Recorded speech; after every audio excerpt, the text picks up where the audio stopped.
más de tu libre expresión conversando con el profesor de Artes Plásticas, el profesor Waikerie Rawlinson, quien es artista, escritor de la obra literaria 4 y 25.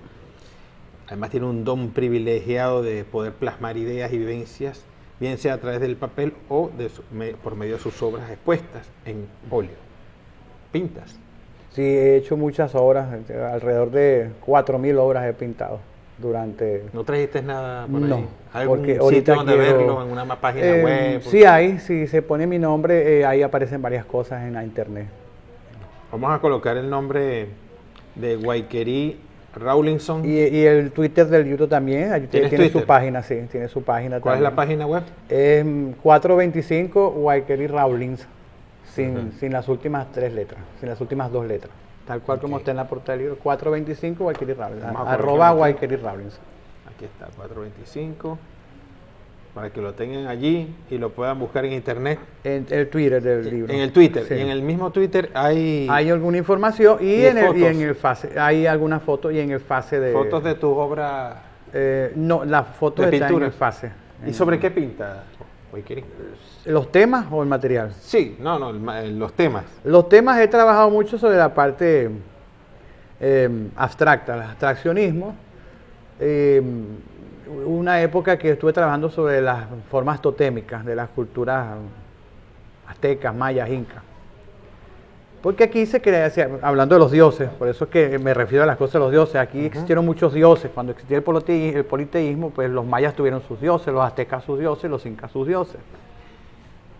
Cada civilización tenía sus dioses y yo trabajé en esa parte de la plástica en unos tótems que eran los dioses de los mayas, aztecas y los incas, sobre todo de los mayas, el Quetzalcóatl, el Escapupatl, que era el dios de la serpiente emplumada, etc. ¿no?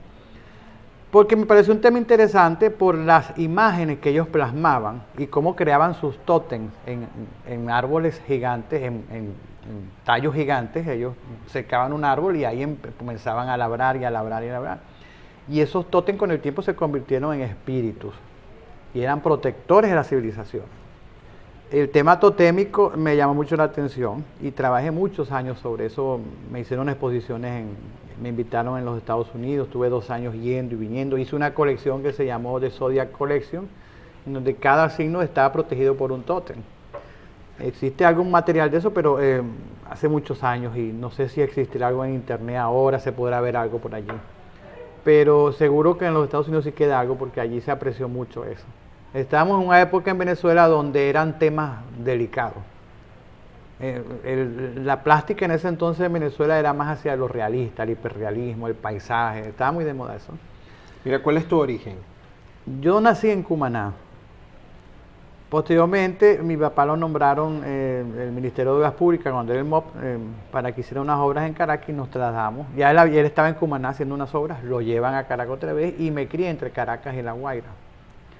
Allí pues me desarrollé en Macuto, en Caracas, y yo soy sobreviviente de la tragedia de Vargas. Ese es el libro que escribí, el que antecede al 425, Relatos, Datos y Retratos de Vargas, la poesía de una tragedia. Ese libro, hay una historia muy bonita porque allí conocí yo al presidente Chávez, motivado por ese libro.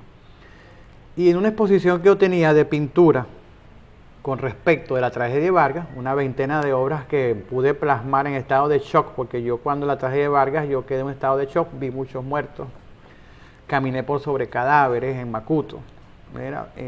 Estamos vivos de milagro, mis hijos y yo, mi familia, ¿no? Gracias a Dios. En la calle donde nosotros vivimos murieron más de 2.000 personas y nosotros nos salvamos por milagro. Solamente eso fue un milagro. Los milagros sí existen. Existen los milagros. Sí. Pero después explico esa manera científica de interpretarlo.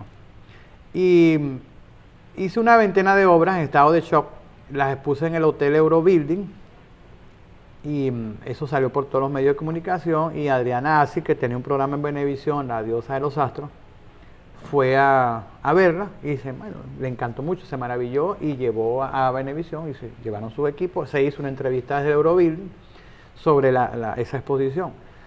Y entonces se difundió más información, se hizo saber más el evento como una manera, una expresión de lo que fue la tragedia de Vargas a través de la plástica. Y le llamó la atención al presidente. El presidente fue a ver la exposición y yo lo conocí allí, al presidente Chávez. Y 5 minutos que yo hablé con él me bastó y sobró para saber la calidad humana que tenía el presidente Chávez.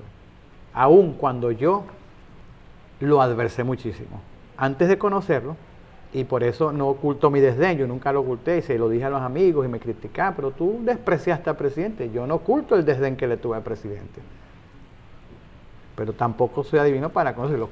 Hay que conocer a algunas de las personas. Bueno, además con esa cantidad de desinformación. Y está muy reciente él siendo presidente. No se sabía la calidad de líder lo que venía. Pero era un volcán apagado, comenzó a hacer erupción poco a poco. Bueno, y entonces allí conocí al presidente y comenzó entonces el interés mío por la obra esta, que me tomó muchos años reflexionar. Hay una página que yo dedico a eso, cuando yo conocí al presidente, cómo lo conocí, las condiciones que se dieron. Y allí él me invitó luego a exponer las obras al Ministerio de Educación. En el Ministerio de Educación el ministro Héctor Navarro Díaz me dio la idea de que por qué no llevaba la obra, ya que estaba plasmada en lienzo, por qué no la plasmaba también en lenguaje literario, escrito. Y comencé a escribir el libro de la tragedia de Vargas. Aquí tengo que tiene el primer libro, tienes 4 temas: el camino a la dignidad, Chávez el Fénix, la clave matemática de por ahora y tú también eres Chávez, solo existe una manera de evitar la obra y memoria del presidente se pierde con el tiempo. Esos son los temas del primer libro. Es un pentateuco. El primer libro habla de esos temas, que es la introducción a lo que continúa, que son los proyectos, que son proyectos de imagen intercontinental. Son proyectos muy grandes, los que propongo para que el presidente Maduro los difunda al país, posteriormente a la humanidad. Proyectos de engrandecimiento de la patria que puedan generar un cambio geográfico, un cambio de la geografía nacional y que puedan generar el aislamiento de lo que es el centro de la ciudad, la desarticulación de lo que es el Caracas que es impenetrable, es impenetrable. En Caracas no existen espacios que se puedan utilizar para crear nuevos ministerios, para crear museos, entonces hay que expandir un poco hacia los estados que tienen geografía, que tienen mucha geografía. Ese es uno de los tantos proyectos que propongo en esta obra.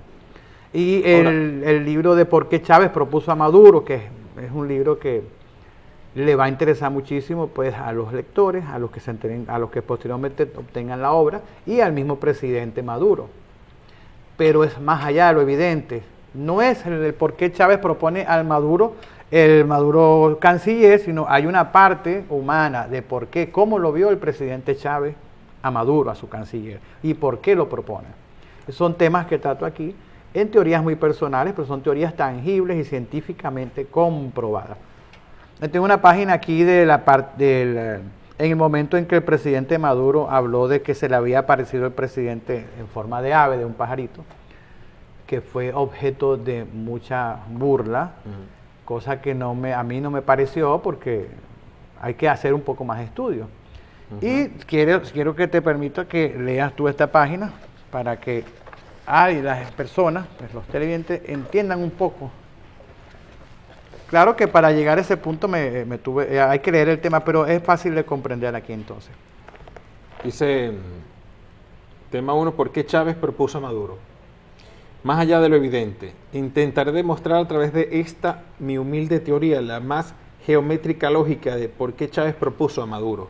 En primer lugar, fueron amigos hasta el último exhalar somático del comandante. Hablaban el mismo idioma, es decir, fusionaban perfectamente sus percepciones al momento de sus pláticas.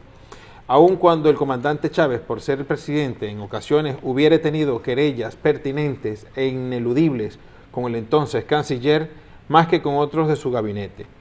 Ellos ampliaron sus lazos de amistad que perduraron en el tiempo, y en sus conversaciones sostuvieron la convicción de proyectar sus ideas, también la certeza de materializarlas y dotar a su patria de toda carencia, pero jamás por caminos indignos.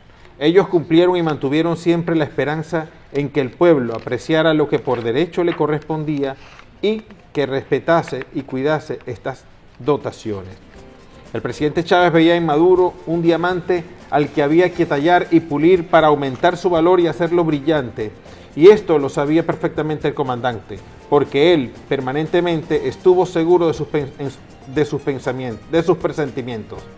Así como la frase, la espina cuando nace la punta lleva adelante, en este caso él veía a Maduro más que en otros de sus discípulos, un joven modelo de su esencia y además estaba seguro de ello. Él sabía que así continuaría Nicolás, pero había que aguzarlo. Vamos a hacer una pausa, ya venimos con más de Tu Libre Expresión.